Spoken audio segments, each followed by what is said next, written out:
കർത്താവ് നിങ്ങളോടുകൂടെ, അങ്ങേ ആത്മാവോടും കൂടെ. മർക്കോസിന്റെ വിശുദ്ധ സുവിശേഷത്തിൽ നിന്നുള്ള വായന. കർത്താവേ, അങ്ങേക്ക് മഹത്വം. അധ്യായം 10, 2 മുതൽ 16 വരെയുള്ള തിരുവചനങ്ങൾ. ഫരിസേയർ വന്ന് അവനെ പരീക്ഷിച്ചുകൊണ്ട് ചോദിച്ചു, ഭാര്യയെ ഉപേക്ഷിക്കുന്നത് നിയമാനുസൃതമാണോ? അവൻ മറുപടി പറഞ്ഞു, മോശ എന്താണ് നിങ്ങളോട് കൽപ്പിച്ചത്? അവർ പറഞ്ഞു, ഉപേക്ഷാ പത്രം കൊടുത്ത് അവളെ ഉപേക്ഷിക്കാൻ മോശ അനുവദിച്ചിട്ടുണ്ട്. യേശു പറഞ്ഞു, നിങ്ങളുടെ ഹൃദയ കാഠിന്യം കൊണ്ടാണ് മോശ ഈ നിയമം നിങ്ങൾക്കായി എഴുതിയത്. എന്നാൽ സൃഷ്ടിയുടെ ആരംഭം മുതലേ ദൈവം അവരെ പുരുഷനും സ്ത്രീയുമായി സൃഷ്ടിച്ചു. ഇക്കാരണത്താൽ പുരുഷൻ പിതാവിനെയും മാതാവിനെയും വിടുകയും അവർ ഇരുവരും ഒരു ശരീരമായി തീരുകയും ചെയ്യും. പിന്നീട് ഒരിക്കലും അവർ രണ്ടല്ല, ഒറ്റ ശരീരമായിരിക്കും. ദൈവം യോജിപ്പിച്ചത് മനുഷ്യൻ വേർപെടുത്താതിരിക്കട്ടെ. ഇക്കാര്യത്തെക്കുറിച്ച് ശിഷ്യന്മാർ വീട്ടിൽ വെച്ച് വീണ്ടും അവനോട് ചോദിച്ചു. അവൻ പറഞ്ഞു, ഭാര്യ ഉപേക്ഷിച്ച് മറ്റൊരുവളെ വിവാഹം ചെയ്യുന്നവൻ വ്യഭിചാരം ചെയ്യുന്നു. ഭർത്താവിനെ ഉപേക്ഷിച്ച് മറ്റൊരാളെ വിവാഹം ചെയ്യുന്നവളും വ്യഭിചാരം ചെയ്യുന്നു. അവൻ തൊട്ട് അനുഗ്രഹിക്കുന്നതിന് വേണ്ടി ശിശുക്കളെ അവന്റെ അടുക്കൽ അവർ കൊണ്ടുവന്നു. ശിഷ്യന്മാരാകട്ടെ അവരെ ശകാരിച്ചു. ഇത് കണ്ടപ്പോൾ യേശു കോപിച്ചവരോട് പറഞ്ഞു, ശിശുക്കൾ എന്റെ അടുത്ത് വരാൻ അനുവദിക്കുവിൻ, അവരെ തടയരുത്. എന്തെന്നാൽ ദൈവരാജ്യം അവരെ പോലെ ഉള്ളവരുടേതാണ്. സത്യമായി ഞാൻ നിങ്ങളോട് പറയുന്നു, ശിശുവിനെ പോലെ ദൈവരാജ്യം സ്വീകരിക്കാത്ത ആരും അതിൽ പ്രവേശിക്കുകയില്ല. അവൻ ശിശുക്കളെ എടുത്ത് അവരുടെ മേൽ കൈകൾ വെച്ച് അനുഗ്രഹിച്ചു. കർത്താവിന്റെ സുവിശേഷം. ക്രിസ്തുവേ, അങ്ങേക്ക് സ്തുതി.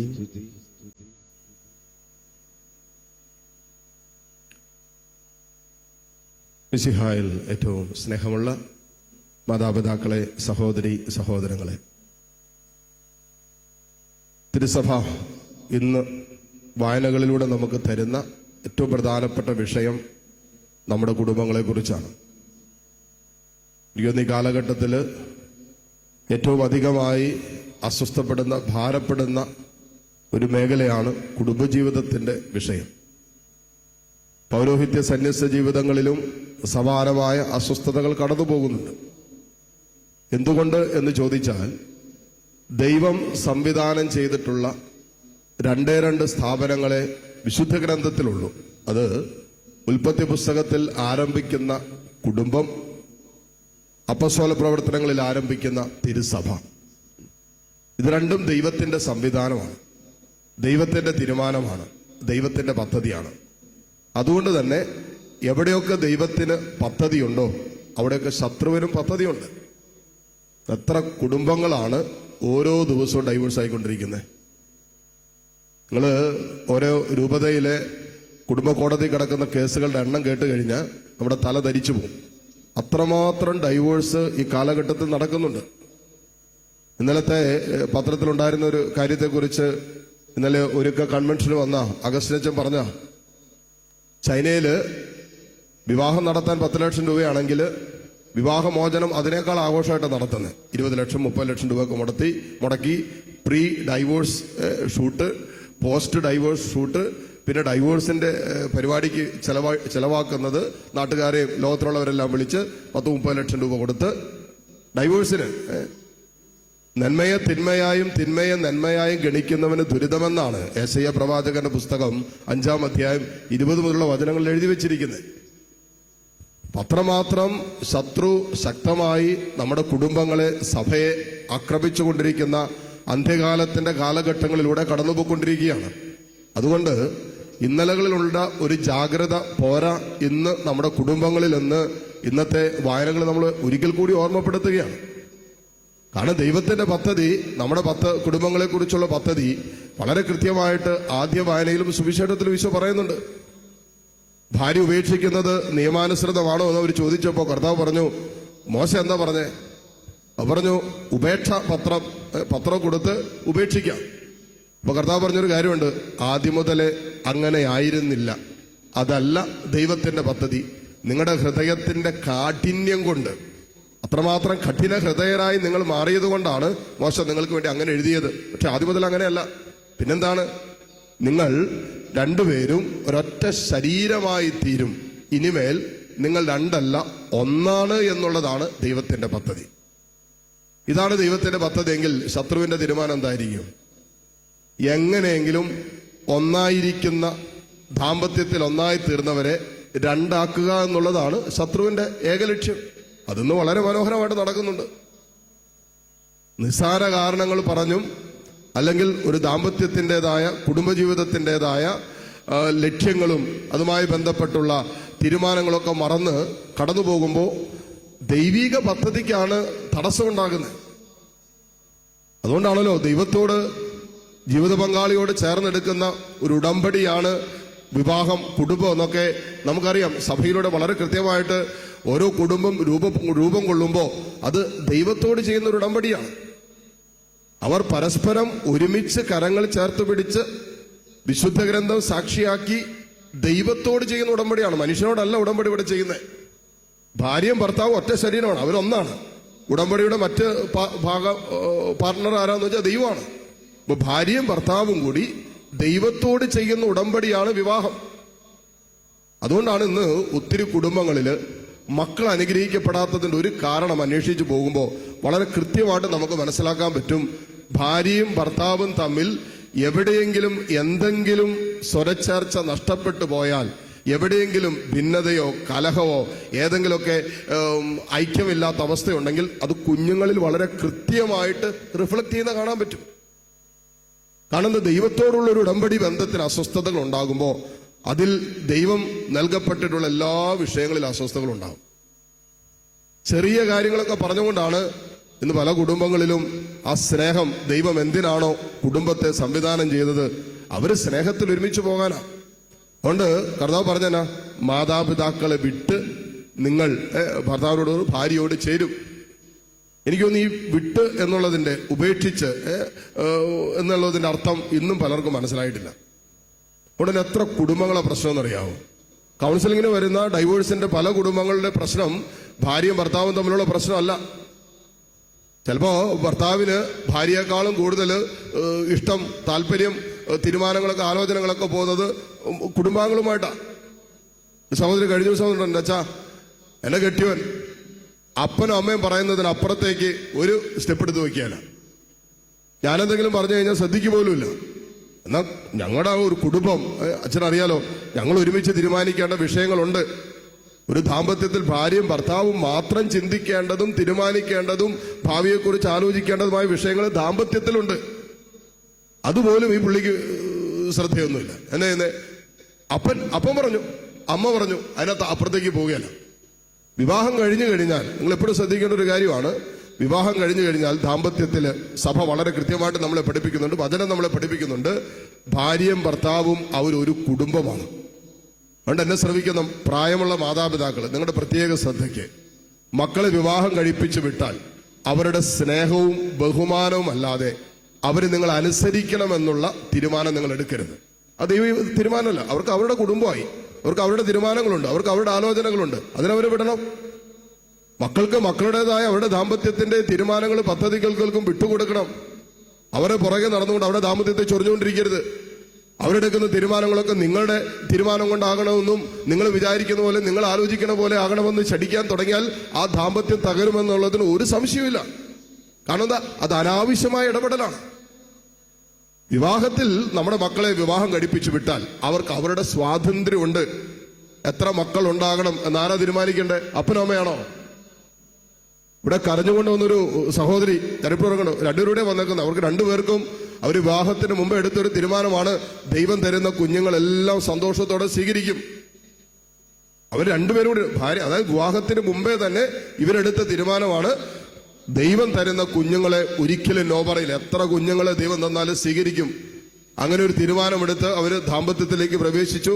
അവർക്ക് ആദ്യത്തെ വർഷം തന്നെ ഒരു കുഞ്ഞിനെ കർത്താവ് നൽകി. രണ്ടാമത്തെ വർഷം അവസാനമായി മറ്റൊരു കുഞ്ഞിനെ നൽകി. അങ്ങനെ നാലാമത്തെ വർഷത്തിലേക്ക് പ്രവേശിച്ചു. മൂന്നാമതൊരു കുഞ്ഞിനെ കർത്താവ് നൽകി. അങ്ങനെ ഉദരത്തിൽ അത് വളരാൻ തുടങ്ങിയപ്പോ ഈ പേരൻസ് പറയാൻ തുടങ്ങി, നിങ്ങൾക്ക് വേറെ പണിയൊന്നുമില്ലേ? കുഞ്ഞുങ്ങളെ ഉണ്ടാക്കിയിട്ട് ആര് നോക്കും? നിങ്ങൾ നോക്കും. അതിന് പറഞ്ഞൊരു വാക്കുകൂടി നിങ്ങൾ ശ്രദ്ധിക്കണം. എത്ര കഠിനമായ ഭാഷയാണ് ചിലപ്പോൾ കുടുംബങ്ങളിലൊക്കെ സംസാരിക്കുന്നത്.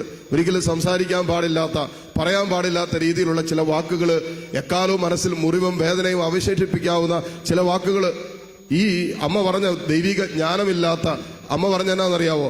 പന്നി പെറുന്നത് പോലെ പെറ്റുകൊണ്ടിരിക്കുക, എന്നിട്ട് ആര് നോക്കൂന്ന്. ഇങ്ങനെയൊക്കെ സംസാരിക്കാവോ? എന്നിട്ട് അവർ രണ്ടുപേരും വന്നിട്ട് അപ്പോൾ ഇവരുടെ ഒരു പെർമിഷൻ, അവർക്ക് വല്ലാത്ത സങ്കടം. അച്ഛാ, ഞങ്ങള് അങ്ങനെ ഒരു തീരുമാനം എടുത്താൽ ഞങ്ങൾക്ക് ദൈവം തന്ന കുഞ്ഞുങ്ങളെ ഞങ്ങൾക്ക് കളയാൻ പറ്റില്ല. അവർ പറയുന്നത് കളയാൻ ഞങ്ങൾ കളയില്ല. അവിടെ നിങ്ങളൊരു കാര്യം ചെയ്യേ, നിങ്ങൾ വാടക വീടെടുത്ത് മാറാൻ പറഞ്ഞു. ഇവര് നോക്കാതിരുന്നാൽ പോലെ ഒരു വേലക്കാരെ നിർത്തി കഴിഞ്ഞാൽ തന്നെ നിങ്ങളുടെ ജോലിയും കാര്യങ്ങളൊക്കെ നടക്കും. അപ്പനും അമ്മയ്ക്കും നിങ്ങളുടെ കുഞ്ഞുങ്ങളെ നോക്കാൻ പറ്റില്ലേ? നിങ്ങൾ നോക്ക്. ദൈവം നിങ്ങൾക്ക് കുഞ്ഞുങ്ങളെ തന്നെങ്കിൽ നിങ്ങൾക്ക് നോക്കാനുള്ള തീരുമാനം എടുത്താൽ പോരെ.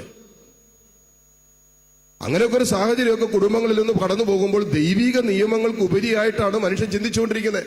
അതുകൊണ്ട് കർത്താവ് പറഞ്ഞ ദൈവം യോജിപ്പിച്ചത് മനുഷ്യൻ വേർപെടുത്താതിരിക്കട്ടെ എന്ന് പറഞ്ഞാൽ ദൈവിക നിയമങ്ങൾക്ക് മീതെ വരരുത് മനുഷ്യന്റെ നിയമങ്ങൾ, മനുഷ്യന്റെ ആഗ്രഹങ്ങൾ, മനുഷ്യന്റെ ആലോചനകൾ, അവന്റെ അഹങ്കാരം. അത് ദൈവിക നിയമങ്ങൾക്ക് മീതെ വരരുത്. അപ്പോ മാതാപിതാക്കളെ വിട്ട് എന്ന് പറഞ്ഞാൽ അവർ ഉപേക്ഷിക്കുക എന്നുള്ള അർത്ഥമില്ല. ചിലപ്പോൾ അങ്ങനെ ചിലവരും പറയും, അത് അപ്പനമ്മയും വിട്ടിട്ട് ചേരാനല്ലേ പറഞ്ഞത് എന്ന് പറഞ്ഞാൽ ഉപേക്ഷിക്കാനാണോ? അല്ല. ചിലരങ്ങനെ അപ്പനമ്മയും ഉപേക്ഷിക്കാനല്ല, മരണം വരെ, മരിക്കുന്നത് വരെ അവരുടെ സ്വഭാവം എന്തോ ആകട്ടെ, അവരെങ്ങനെയൊക്കെ സംസാരിക്കുന്നവരാകട്ടെ, ഏതൊക്കെ രീതിയിൽ മുറിപ്പെടുത്തുന്നവരാകട്ടെ, അവരെ കരുതാനും സ്നേഹിക്കാനും ബഹുമാനിക്കണമെന്നും ദൈവം ആഗ്രഹിക്കുന്നു. അത് ദൈവത്തിന്റെ തീരുമാനമാണ്, കൽപ്പിച്ചിട്ടുള്ള കാര്യമാണ്. പ്രഭാഷകന്റെ പുസ്തകം 3-ാം അധ്യായം മുഴുവൻ വായിക്കുമ്പോൾ ദൈവം കൽപ്പിച്ച് തന്നിട്ടുള്ള വായനയാണ് അവിടെ പറഞ്ഞു വെച്ചിരിക്കുന്നത്. എന്ത്? മരണം വരെ അപ്പനെ അമ്മയും ബഹുമാനിക്കണമെന്ന് ദൈവം ആഗ്രഹിക്കുന്നു. അനുസരിക്കണമെന്നല്ല, ബഹുമാനിക്കണം, സ്നേഹിക്കണം. ബഹുമാനവും സ്നേഹവും ഇടക്കാലത്ത് വെച്ച് നിർത്താൻ പറ്റുന്നല്ലോ. ഒരു അപ്പനോടും അമ്മയോടും കുറച്ചാളെ ഇതെന്റെ അമ്മയല്ലെന്ന് പറയാൻ പറ്റുമോ? അമ്മയല്ലെന്ന് പറയുമ്പോഴും അവന്റെ പൊക്കിൾ കൂടി സാക്ഷ്യപ്പെടുത്തുന്നുണ്ട് അതെന്റെ അമ്മയാണെന്ന് തന്നെയല്ലേ. അതുകൊണ്ട് എൻ്റെ അപ്പനെയും എൻ്റെ അമ്മയെയും അവരുടെ സ്വഭാവ ദൂഷ്യം കൊണ്ടൊന്നും വലിച്ചെറിയുന്നൊരു സംസ്കാരത്തിന്റെ നടുവിലൂടെ നമ്മൾ സഞ്ചരിക്കുമ്പോൾ, ലാഭേച്ഛയില്ലാത്തതൊന്നും ചെയ്യാൻ തീരുമാനമെടുക്കാത്ത ഒരു കാലഘട്ടത്തിന്റെ ലൗകികതയുടെ പെരുപ്പത്തിന്റെ നടുവിലൂടെ നമ്മുടെ ലോകം കടന്നു പോകുമ്പോൾ അതേ തീരുമാനത്തോടുകൂടി അപ്പനമ്മയെ കാണാൻ പറ്റില്ല. അങ്ങനെ ഒരു ബന്ധമല്ല എനിക്ക് എൻ്റെ അപ്പനോടും അമ്മയോടുള്ളത്. എനിക്ക് ഈ ലോകം കാണാൻ ദൈവം തെരഞ്ഞെടുത്തവരാണ് എൻ്റെ അപ്പനും അമ്മയും. സ്വർഗത്തിന്റെ തീരുമാനമാണ് എൻ്റെ മാതാപിതാക്കൾ. അതുകൊണ്ട് തന്നെ സ്വർഗത്തിന്റെ തീരുമാനമാണ് എൻ്റെ മാതാപിതാക്കളെങ്കിൽ അവരെ മരണം വരെ സ്നേഹിക്കാനും പരിപാലിക്കാനും കരുതാനും ബഹുമാനിക്കാനും മക്കൾ കടപ്പെട്ടിരിക്കുന്നു. ആ ഒരു ഉപേക്ഷയാണ് കർത്താവ് ആഗ്രഹിക്കുന്നത്. അല്ലാണ്ട് അവരെ പൂർണ്ണമായിട്ട് ഉപേക്ഷിക്കാനല്ല. ഇവിടെ എന്താണ് പ്രയോറിറ്റി? എന്തിനാണ്? ഇതാണ് ഉദ്ദേശിക്കുന്നത്. പ്രയോറിറ്റി എന്തിനാണ്? വിവാഹം കഴിഞ്ഞാൽ പ്രയോറിറ്റി എൻ്റെ ഭാര്യയ്ക്കാണ്. ദൈവം സംവിധാനം ചെയ്തുകൊണ്ട് നിശ്ചയമായിട്ടും ഇതിന്റെ പ്രയോറിറ്റി ദൈവത്തോട് ചേർന്നിരിക്കുക. ഈ ദാമ്പത്യം എവിടെ ദൈവത്തോടുള്ള ബന്ധം മുറിയുന്നുവോ അപ്പോൾ ആ ദാമ്പത്യത്തിൽ പ്രശ്നം ഉണ്ടാവും. കഴിഞ്ഞ ദിവസം കൗൺസിലിങ്ങിന് വന്നൊരു കുടുംബം വല്ലാത്ത അടിയും അസ്വസ്ഥയൊക്കെ പോയിക്കൊണ്ടിരിക്കുക. അപ്പൊ ഞാൻ അവരുടെ ആദ്യം ചോദിച്ചൊരു ചോദ്യമാണ്, നിങ്ങളുടെ ഒരുമിച്ചുള്ള പ്രാർത്ഥനയുണ്ടോ? ഇല്ല അച്ഛാ, കുറച്ച് നാളുകളായിട്ടില്ല. ഞാൻ പറഞ്ഞു വേറെ ഒരു പ്രശ്നമില്ല. പ്രാർത്ഥന മുറിഞ്ഞാൽ പരിശുദ്ധാത്മാവിന്റെ പ്രവർത്തനം തീർന്നു. പിന്നെ സ്നേഹമില്ലാത്തടത്ത് അടിയുണ്ടാവും എന്നുള്ളത് ഊഹിക്കാൻ പറ്റുന്നില്ല. മാനുഷികമായി ചിന്തിച്ചാൽ ചിന്തിക്കാവുന്ന കാര്യങ്ങളല്ലേ ഉള്ളൂ. എപ്പോഴൊക്കെ ദാമ്പത്യത്തിൽ ദൈവത്തോടുള്ള ബന്ധം, ആരാണോ ദാമ്പത്യത്തിൽ ഒരുമിപ്പിച്ചത്, നിങ്ങളെ സ്നേഹത്തിൽ ഒരുമിപ്പിച്ച ദൈവമാണെങ്കിൽ ആ ദൈവത്തോടുള്ള ബന്ധം മുറിയുന്നിടത്ത് ദാമ്പത്യ ബന്ധത്തിൽ ഉലച്ചിലുകൾ ഉണ്ടാകുന്നു, അസ്വസ്ഥതയുണ്ടാകുന്നു. ഏത് കണ്ണുപൊട്ടനും മനസ്സിലാക്കാൻ പറ്റും. ഒരു വൈദ്യുതി ബന്ധം നിൽക്കുന്ന നമുക്കറിയാം, ആ കണക്ഷൻ ഉണ്ട്. സ്വിച്ചുമായിട്ടും വയറിലൂടെ അതിന്റെ ഇലക്ട്രിസിറ്റി പാസ് ചെയ്യുന്നുണ്ട്. എപ്പോ ആ ബന്ധം എവിടെയെങ്കിലും വിച്ഛേദിക്കപ്പെട്ടാൽ പിന്നെ അത് കണക്ഷൻ ഇല്ലാതെ പോയി കഴിഞ്ഞാൽ പിന്നെ അത് നമ്മൾ എത്ര ബൾബ് ഓണാക്കിയാലും സ്വിച്ച് ഓണാക്കിയാലും ബൾബ് തെളിയണമെന്നില്ല എന്ന് പറയുന്ന പോലെ ദൈവത്തിൽ സ്ഥാപിതമായിരിക്കുന്ന ഒരു ദാമ്പത്യം, ഒരു കുടുംബം എന്ന് ദൈവത്തോടുള്ള ബന്ധം തകരുന്നുവോ, അവിടെ പ്രാർത്ഥനാ ജീവിതം, ഒരുമിച്ചുള്ള പ്രാർത്ഥനാ ജീവിതം മുറിയുന്നുവോ, അന്ന് ആ ദാമ്പത്യത്തിൽ പ്രശ്നങ്ങൾ ആരംഭിക്കും. പ്രാർത്ഥന കുറയുന്നിടത്താണ് പാപം ആരംഭിക്കുന്നത്. പ്രാർത്ഥന ഇല്ലാത്തിടത്താണ് പാപത്തിന്റെ ആരംഭം ഇരിക്കുന്നത്. അതുകൊണ്ട് ദൈവത്തോടുള്ള ബന്ധം പ്രയോറിറ്റി, അതിനുശേഷം ജീവിത പങ്കാളിയാണ് വരേണ്ടത്. അവിടെയാണ് ഈ തെറ്റിപ്പോകുന്നത്. അവിടെ മാതാപിതാക്കൾ വെച്ച് കഴിഞ്ഞാൽ തെറ്റിപ്പോകും, അവിടെ മറ്റെന്തെങ്കിലും വെച്ച് കഴിഞ്ഞാൽ തെറ്റിപ്പോകും. എൻ്റെ ഭാര്യയ്ക്ക് കൊടുക്കേണ്ട സമയം, ഭാര്യയ്ക്ക് കൊടുക്കേണ്ട കരുതൽ, സ്നേഹം, സംരക്ഷണം, എൻ്റെ ഭർത്താവിനും കൊടുക്കേണ്ട ബഹുമാനം, സ്നേഹം, ഇതെല്ലാം അത് കഴിഞ്ഞിട്ടേ മൂന്നാമത്തത് വരുന്നുള്ളൂ, അപ്പനും അമ്മയൊക്കെ വരുന്നുള്ളൂ. 2 ദിവസം പോകുന്ന ഒരു സഹോദരി വിദേശത്ത് നാട്ടിൽ വന്നതാ. നാട്ടിൽ വരുമ്പോൾ ഒറ്റ ആഗ്രഹമുള്ളൂ, വന്നു അച്ഛനെ ഒന്ന് കാണണം. അല്ലാത്ത വിഷമത്തില് ജീവിത പങ്കാളി വന്നിട്ടുള്ള ഒറ്റയ്ക്കാ വന്നേക്കുന്നത്. അല്ലെങ്കിൽ എൻ്റെ അച്ഛാ, എൻ്റെ ഭർത്താവ് എൻ്റെ കൂടെ തന്നെ താമസിക്കുന്നത്, പക്ഷേ ഉണ്ടല്ലോ ജോലി കഴിഞ്ഞ് വന്നു കഴിഞ്ഞാൽ വൈകിട്ട് മുഴുവനും മൊബൈൽ ഫോൺ എടുത്ത് ഇങ്ങനെ ഫോണിലൂടെ പലരോട് സംസാരിക്കും, കളിക്കും, ചിരിക്കും, പിന്നെ അതെല്ലാം കണ്ടുകൊണ്ടിരിക്കും. ഞാനും എൻ്റെ കുഞ്ഞുങ്ങളും വീട്ടിലുണ്ടല്ലോ, പുള്ളി ഒരു വാക്ക് സംസാരിക്കാൻ പുള്ളിക്ക് സമയമില്ല. എന്നിട്ട് പറഞ്ഞാൽ ഒറ്റ പ്രാർത്ഥനയുള്ളൂ, ഈ ഫോൺ അഡിക്ഷൻ ഒന്ന് മാറി കിട്ടാൻ വേണ്ടി അച്ഛൻ പ്രാർത്ഥിക്കണം. മുഴുവൻ സമയം ഫോണിലൂടെ. അവനോട് അച്ഛാ, ചില സമയത്ത് ഞാൻ കൊതിച്ചിട്ടുണ്ട് ഈ രാത്രികാലം ആരോടാണെങ്കിലും, ചിലപ്പോൾ പുള്ളിക്കാരത്തേക്ക് അങ്ങനെ സംശയമൊന്നുമില്ല, ചിലപ്പോൾ വീട്ടുകാരോ ഫ്രണ്ട്സോ ഒക്കെ ആയിരിക്കാം, സംശയിക്കാനും കൂടി തുടങ്ങിയ കുടുംബം തീർന്ന്. പുള്ളി പറഞ്ഞു അത് ആരാണെന്നും ഞാൻ നോക്കണം. പക്ഷേ ആ സംസാരിക്കുമ്പോഴുള്ള സന്തോഷവും കളിയും ചിരിയും ഒക്കെ വീട്ടിൽ ഭാര്യയും കുഞ്ഞുങ്ങളുണ്ടല്ലോ, ഞങ്ങളുടെ കൂടി ഒന്ന് കാണിച്ചൂടെ? ഒരു 10 മിനിറ്റ് ഞങ്ങൾക്ക് തന്നൂടെ?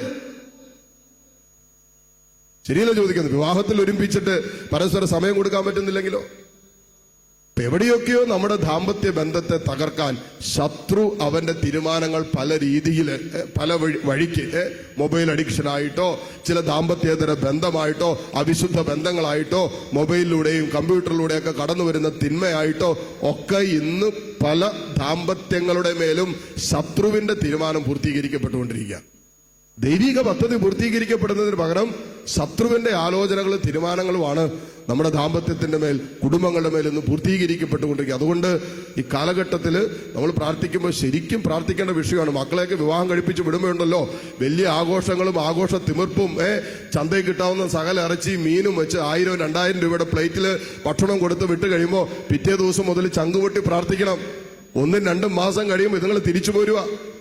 പുറത്തു പറയാൻ പറ്റാത്ത രീതിയിൽ ചെറിയ ബുദ്ധിമുട്ടും പ്രശ്നവും. ഈ പറഞ്ഞ ആഘോഷത്തിന്റെ മീതെ പോലും ഡൈവോഴ്സ് വന്ന കേസുണ്ട്. അവരുദ്ദേശിച്ച പോലെ ആയിരുന്നില്ല സ്റ്റേജ് ഡെക്കറേഷന്.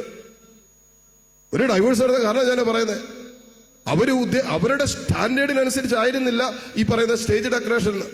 അതിന്റെ പേരിൽ ഒരു കുടുംബം, ഒരു ദാമ്പത്യം തകർന്നത്. അപ്പോ ഏറ്റവും പ്രധാനപ്പെട്ട ചില വിഷയങ്ങളെ മറന്നുകൊണ്ട്, ദൈവിക ആലോചനകളെ, ദൈവിക തീരുമാനങ്ങളെ, നിയമങ്ങളെ മറന്നുകൊണ്ട് മാനുഷികമായ ആഘോഷങ്ങൾക്കും ആർഭാടങ്ങൾക്കും മീതെ ഈ കാലഘട്ടം സഞ്ചരിക്കുമ്പോൾ ഏറ്റവും പ്രധാനപ്പെട്ടത് എന്താണ്? ദാമ്പത്യത്തിൽ സ്നേഹമാണ്. കുടുംബത്തിൽ ഏറ്റവും പ്രധാനപ്പെട്ടത് എന്താണ്? സ്നേഹമാണ്. സ്നേഹത്തിൽ കുടുംബാംഗങ്ങൾ ഒരുമിച്ച് ജീവിക്കാനും വസിക്കാനും പറ്റുന്നതിനേക്കാളും സുന്ദരമായിട്ടൊന്നുമില്ല.